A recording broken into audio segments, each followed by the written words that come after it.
food. Glamorous, glorious food.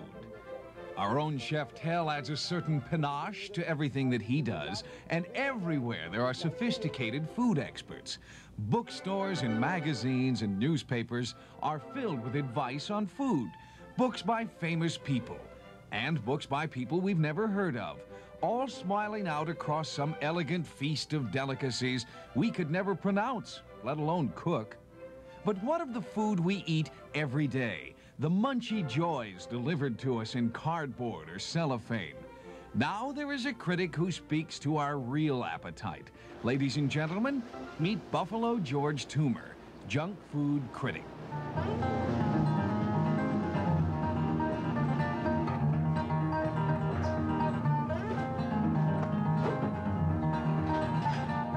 Buffalo George writes a magazine column on junk food, and word of his cream puff palate is spreading across the country. He's been called the confectionery kamikaze and Saint Twinkie. One thing that's always bothered me is the pretense or the snobbish tone that goes with food critique.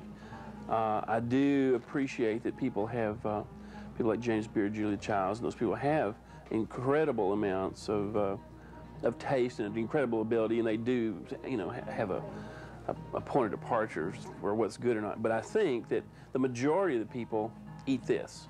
I mean, you can't sit here 10 minutes, which we've already learned, and not touch it, and not eat it. Now, I like this shirt with the burgers and stuff. How did this come about? Well, this is like my Shogun junk food shirt.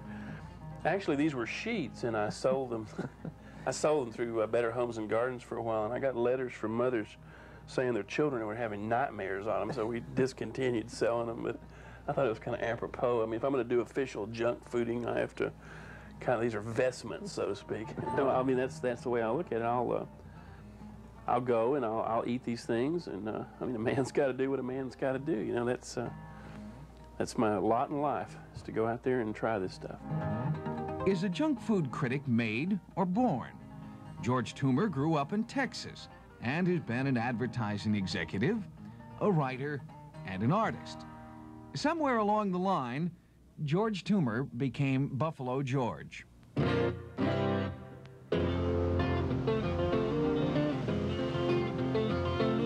On a gray, rainy day, Buffalo George took me on a fast food odyssey. Like all sophisticated food critics, he insists on traveling in style.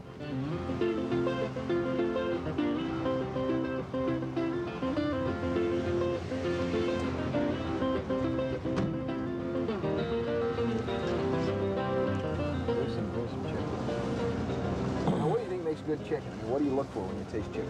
All right, well, this is probably pressure cooker fried. Yeah. Why? And, well, it just fries it quicker. You can actually eat the bones. Yeah. Lately I have been spotted with a Big Mac on my breath, stumbling into a Colonel Sanders with a face as white as death.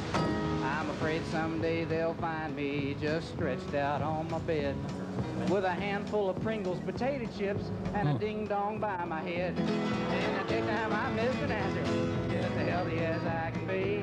But at night I'm a junk food junkie. Good Lord, have pity on me. No surprises there.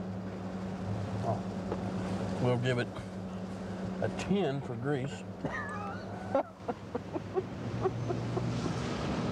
if you're going to go into a fast food restaurant, is there some way that you can be sure that you're really going to get fresh stuff? Some of these guys pre-cook hamburgers. I mean, I'm sure you can't believe that, but it's true.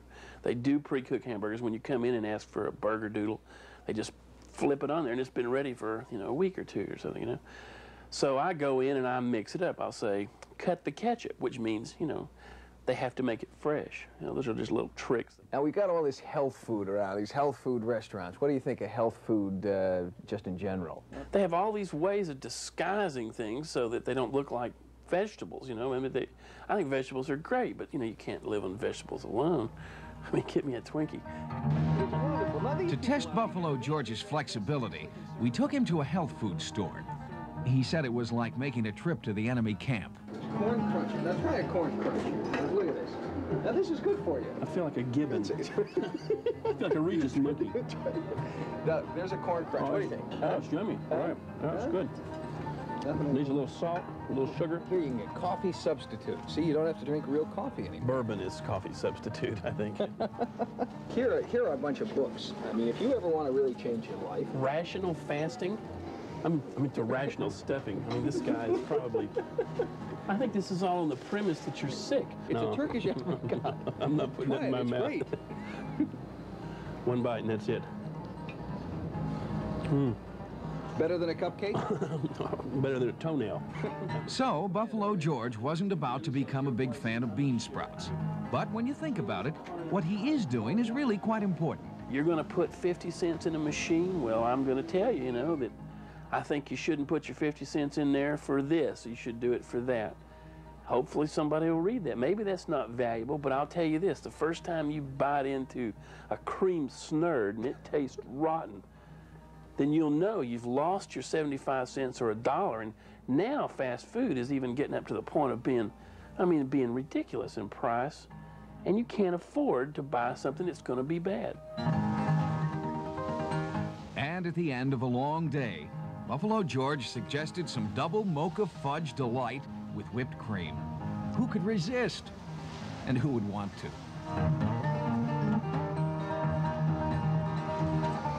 We'll be back in a minute.